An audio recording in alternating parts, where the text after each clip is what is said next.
Maayong adlaw mga kapatid, Liway Abbas ni para sa News 5 Bisaya. Gipahibalo ni President Bongbong Marcos nga adunay gipagawas nga warrant of arrest batok sa kontratista nga si Sara Diskaya ug sa uban pa nga adunay kalabutan sa kaso nga graft ug malversation nga konektado sa giingong maanumalyang flood control project sa Davao Occidental. Sumala sa presidente, nagsugod ang kaso tungod sa mga irregularidad sa pagpatuman sa maong proyekto. Matud pa, una nang mitungha si Diskaya sa National Bureau of Investigation aron voluntaryong mosurrender.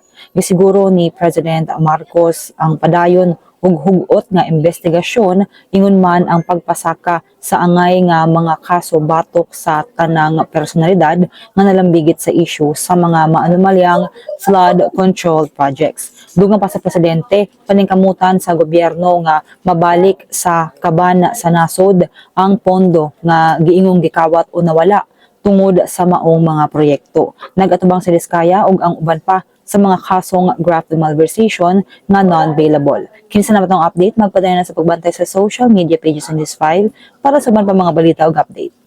Amping tangtalan.